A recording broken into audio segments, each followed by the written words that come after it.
Well, howdy there, Internet people, it's Belle again. So today, we're going to talk about Congress moving against Hegseth in the NDAA. In a unique wrinkle designed to push the administration into releasing footage of their operations down south, Congress has embedded an interesting little tidbit into the National Defense Authorization Act. A bit quietly dropped into the military appropriations bill would remove part of Defense Secretary Pete Hegseth's travel budget, unless he decides to release unedited video of the strikes that have been conducted. The video evidence must be provided to the House and the Senate Armed Services Committees. The push to get wider release is bipartisan. Senate Armed Services Chair Roger Wicker of Mississippi, who is a Republican, wants rank-and-file members of Congress to see the footage for themselves. Meanwhile, Democratic Representative Adam Smith of Washington has said, quote, "If they release the video, then everything that the Republicans are saying will clearly be portrayed to be completely false." Smith actually wants more than the video. He's clearly indicated he wants all the records. For those without military experience, that's a lot. The amount of paperwork on something like this is way more than you'd expect.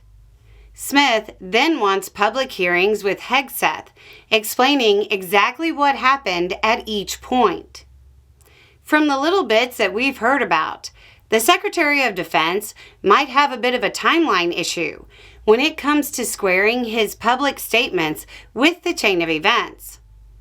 From what we've heard, the gap between the strikes was exceedingly long, lasting somewhere between 45 and 48 minutes. That is a ridiculously long time in a combat scenario. There was discussion that took place during that period, and Congress is going to want to know what it was. For comparison, the raid to get bin Laden took less time, including the helicopter descent, the operation, securing everything, and extraction.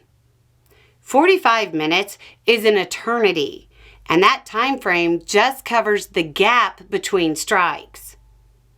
The NDAA is must-pass legislation, and this provision is expected to be in the version that gets voted on.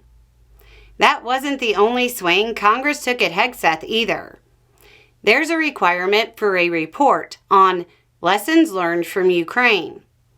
Clearly, the idea in Congress is to show that material and financial support for Ukraine is paying off by providing the U.S. with information that will save American lives later.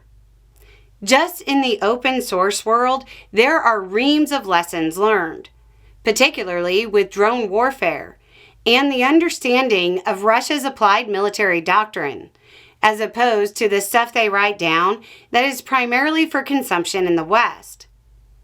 Hegseth is going to have to present a book report that undercuts his own rhetoric. Again, this is a bipartisan effort. Regardless of public statements, even Republicans doubt Hegseth's version of reality right now. Anyway, it's just a thought. Y'all have a good day.